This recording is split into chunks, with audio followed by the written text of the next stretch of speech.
What's going on, YouTube? It's the Bushy Beard, and I'm back, and I'm bushier than ever. Right now, we got Hellboy Stories, No Rules. We got I guess it's a documentary, a mini doc of Lil Peep, and so I'm going to enjoy it. I'm also planning on doing the long documentary on Netflix, a reaction to it. It won't be on YouTube, but it will be on my IGTV. I'll do it in parts over Christmas break because, again, I got a while. I'm super busy. I have law school. I have 2 part-time jobs. And then on top of that, I'm also doing YouTube. So no rest for the weary here, but you got to make some money, yeah? So let's go ahead and get into the mini doc. Oh, also, if you're interested, some of y'all have been around my channel for the long haul. I did some Bushy for President t-shirts. Women's, I got zip-up hoodies just in time for the fall. And I also got men's t-shirts, unisex also, I believe it is. So anyways, if y'all are interested, they're there for you to purchase. If not, again, no skin off my back. So here we go. Also, if you're new, I have a whole playlist full of Peep. Lots and lots of reactions. Feel free to check that out. Your mic is right there. It's on the stand. Hellboy, I played at mostly at Skid Row, the apartment at Skid Row. I mean, I don't really remember making any of them. So it's just kind of like... That's kind of scary that he doesn't remember making any of them. So either he was super tired or he was super strung out. That's kind of tough. I don't know. Just however I was feeling those nights, I don't really remember them, but I just threw a bunch of random songs that I made all fucked up together, and it came out and turned into Hellboy. You don't even know what I've been through. You don't gotta let me. We just listened to this song. So good. I loved it. If you want to check that reaction out, it's right before this one.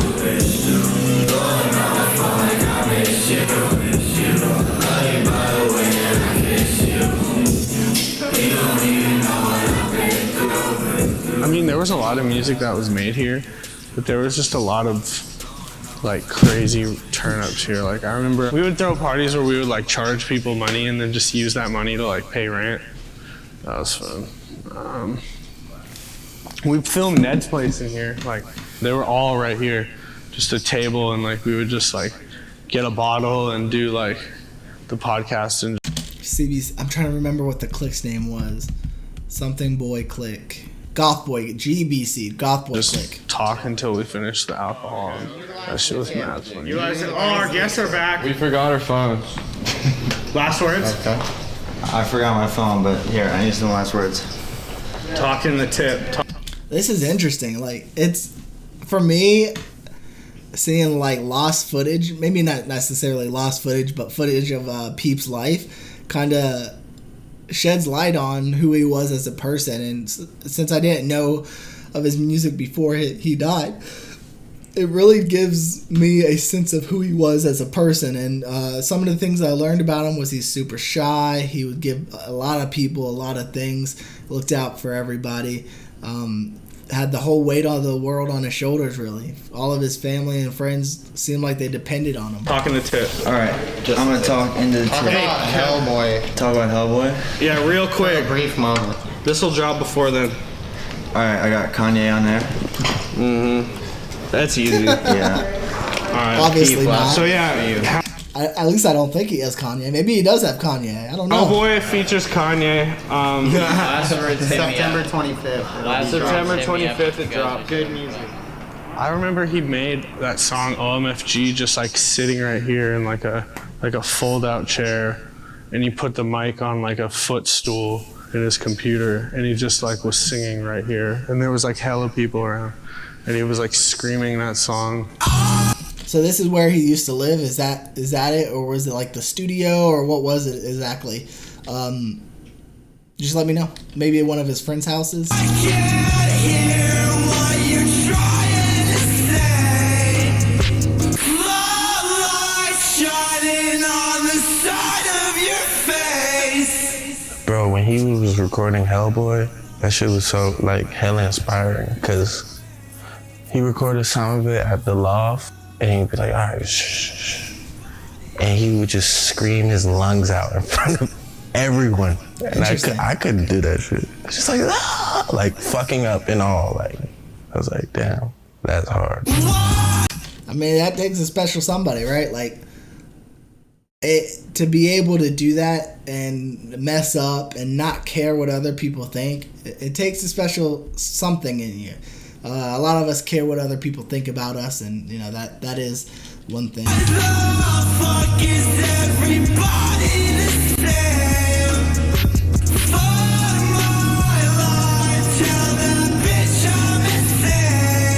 He didn't like half-ass it. He would like literally scream into the mic as loud as he possibly could, and just not caring what anyone else in the room thought. There's like sweat pouring down your face, and you're like screaming, like, you know, your voice is cracking and stuff. Like, I feel like that exemplifies like how his music was driven by passion.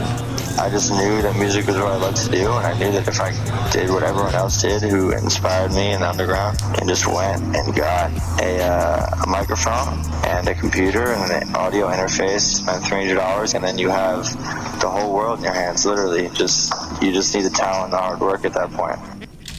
When I did music, which was a long time ago, I only released like 5 songs. All of them I reacted to on this channel. Way when I had like 400, 500 subs. But that's what I did. I got a computer, audio interface, and recorded. And then that kind of put down the layers of what I wanted. And then I went ahead and I ended up shelling out money for a professional studio. But that's how I started. Is Peep over there? We don't know. What do you want to say to the people? I just want to say Sketta Gang, Baby Mob, on top, GBC. Shouts out everybody. Shout out my boy Diz. Shout out everybody. Shout out Home Movies. Love you all. Very positive. Shout out Smoke Stack. Hey, if you see Peep, tell me. But like the Loft basically was just, it was this non-stop music thing. Like I remember I actually made the beat for Cobain for Peep. And the beat, I exported it as I feel like shit and I'm laying next to Peep's mattress. How did you feel tonight? Man, I felt pretty good, bro. I was high as shit. You feel me? It almost seems fake now that I think about it. It was just like it was like anarchy. It's like any total chaos. Like anything goes. Anything.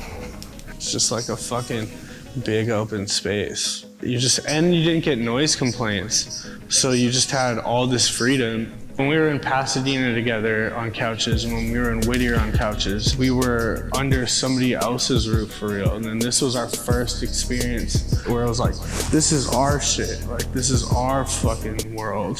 This stupid little loft is like our world. We can do whatever the fuck we want here. It's pretty cool that they found a place like that they could just like congregate, make music, enjoy each other's company without really worrying about everything else. But one thing I wanted to point out that, you know, this really shows is the drug use. Like, I understand the draw of it. Like, I've never done drugs myself, but I understand kind of the draw of it as like a numbing agent and things like that. But it's tough because they're not great for you, you know? And I think it shows through the life of a lot of different people. What's up? Dad wants to know what milk and what else. 2% in K-cups. K-cups. But don't do drugs. At the end of the day, drugs don't take your problems away. They just numb it. It's a Band-Aid. The next morning you're going to wake up with the same problems. That's my drug PSA. I'm adamantly against it just because I've seen it destroy a whole lot of people's lives, and I don't think it's necessary. I think therapy is the way to go. Face your problems. I served in the military, came back, and I had some stuff wrong with me, right? But I could have easily turned to drinking. I could have easily turned to drugs. But I went to a therapist, and I credit her with saving my life and letting me live again, even though I'm not 100%. I don't know if I ever will be, but I learned how to cope with this kind of stuff. And Yeah, I don't know. To me, it's just a Band-Aid. Don't put Band-Aids where you can heal. You know, there's no rules. So the first time that I remember me and Pete recording together was the song Girls, and that was when we were all living in the lofts. I remember everyone getting super annoyed because he liked to layer his vocals a lot, so we would be doing like 10 layers of the same thing over and over again, and people were just like, everyone's just like, shut the fuck up. It's like 6 a.m., like, what are you guys doing?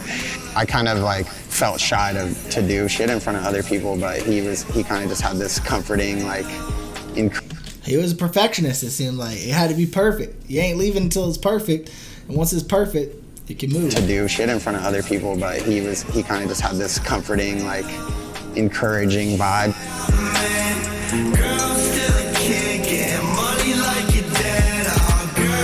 I've been on many sets. I worked with many directors. I worked with many artists. This was the first time that I truly felt like myself, and I didn't feel as if it was this like this pressure, or if it was this like these eyes. It was easy. All I can say is easy. It was a flow.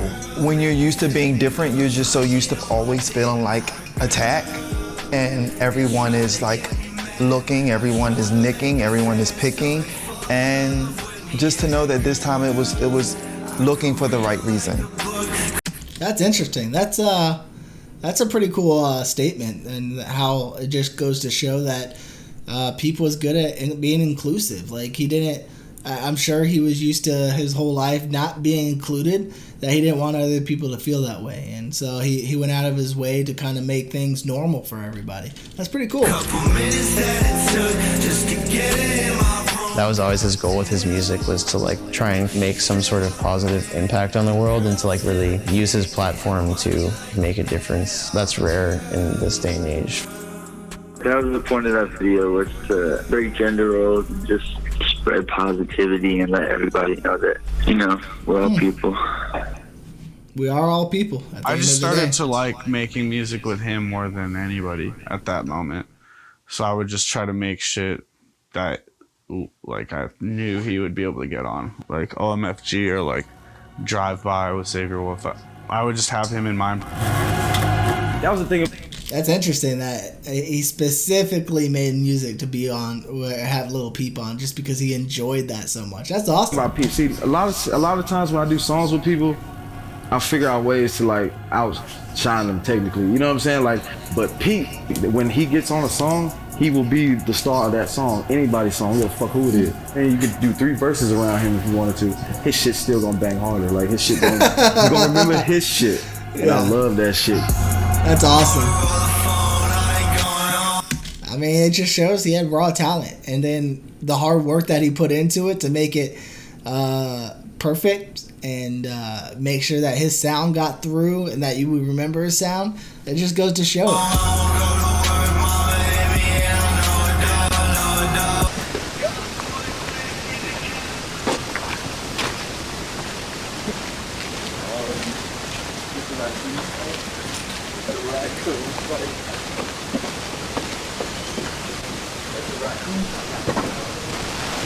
Okay, so the loft was, I guess, where they went to hang out. This is where he lived. Okay. I'm giving them a little mini tour. It's gonna be like, this is so and so. That's for the shit. I mean, this is the infamous kitchen. Nothing crazy in here at all. This is cribs. All we have is beer.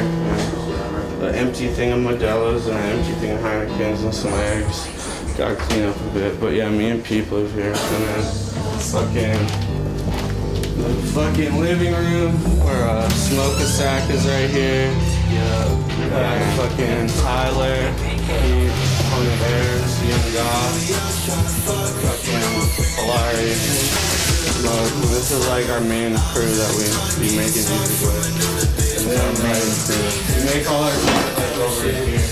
Also, I just don't like not being in control of my body and like looking fully in control of my body. And looking at this, like, it does not look necessarily fun to me to sit around and just smoke. Like, I get the draw again. I get it. you're kind of relaxing and things like that. But it's just not for me. I don't judge people for doing it. I think to each their own. I just think there are better outlets. Awesome. We make like, this is a little stew. We got Cortex in here. Fucking, this is where everything. That's a grinder right there. Home studio, at the loft, anywhere you go, you gotta have studio equipment. You gotta be able to put things out, keep putting things out in order to get your name known. And once your name's known, you gotta follow when you're good. You just keep pushing it out. I tried it. That's why I try. Like, I do free reactions to new artists on my channel, and that's my biggest thing to them is make sure you're continually pushing out new stuff. If this is what you want to do for your life, you continue to put new stuff out so that way people understand who you are. They know your name. They start to look for your stuff. It's made like all of Hellboy and shit, pretty much, and all the Peep songs. You know, that's pretty much it. Echo Park, chilling.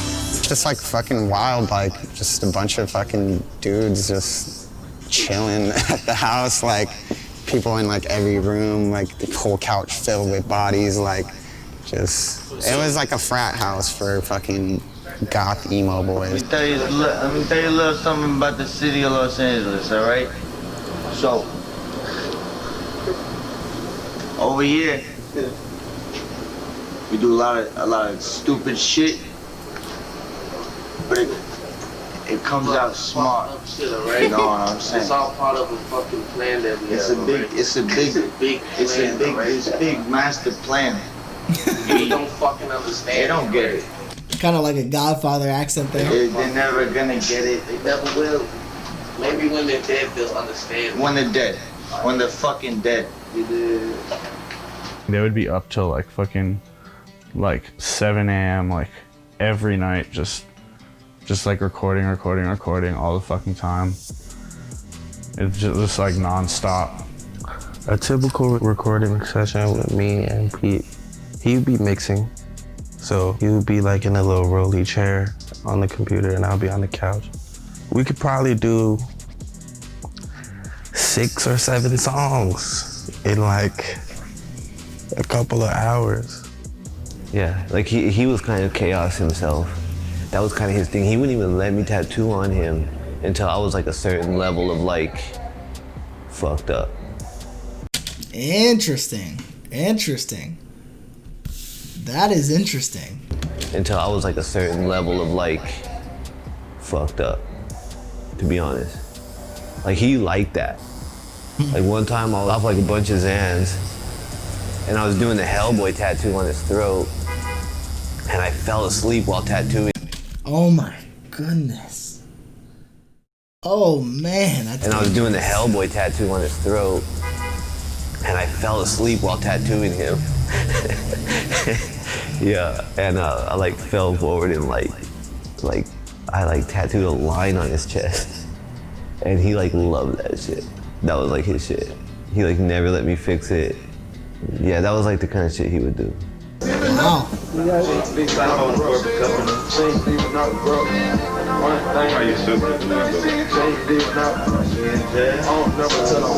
What's good with the album?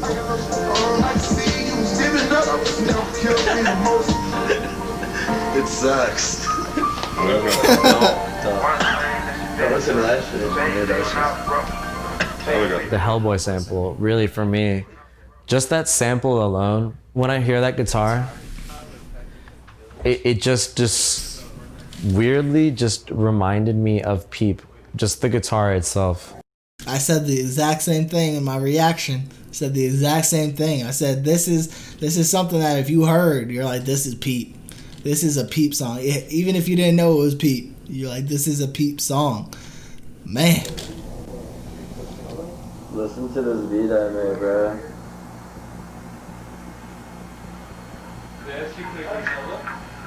You know, the melodies and the guitar, the style of guitar was so important to help paint the picture of Peep as an artist, you know. Once we made the beat, he wrote to it for like probably 15 minutes. And then that was Hellboy. All of the songs from Hellboy that we did were all like we all like liked the old bands and shit, and then we'd like mutually like go back and like, yo, this would be a sick sample, and then we just sample it, and that was that. That's smart. That's smart. Yeah, take what you like and you build upon it, make it something a little bit better. Geniuses can do it. Other people end up sounding like the old song.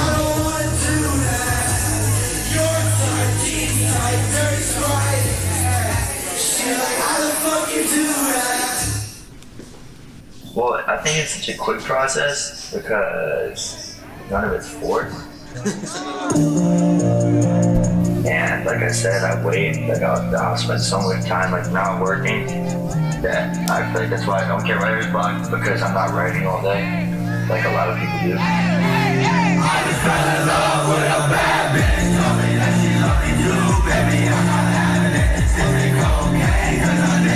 I'm like kind of doing I think that's the song that I really liked. I think that's the same the song. opposite and just like having fun, not having fun, and building up, you know, I don't even know it, but I'm subconsciously like building up content.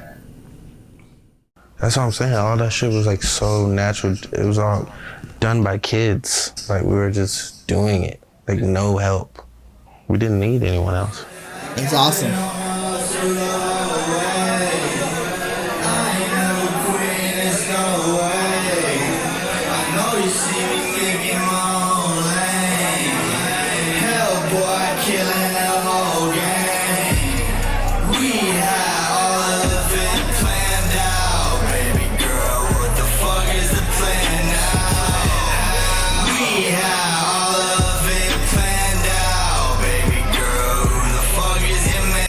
I don't want to ruin the whole song, so I think I'm going to stop here because I will probably make reactions to the whole album that just, I guess, dropped not too long ago. But I liked it. I got to learn a little bit more about Peep, his process, and things like that, which is fantastic.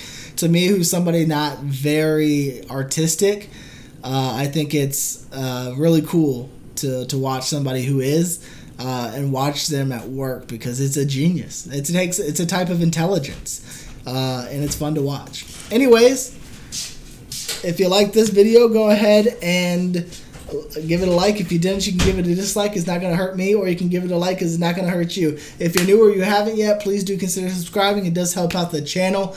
And as always, until next time, YouTube, smile like you mean it from the Bushy Beard.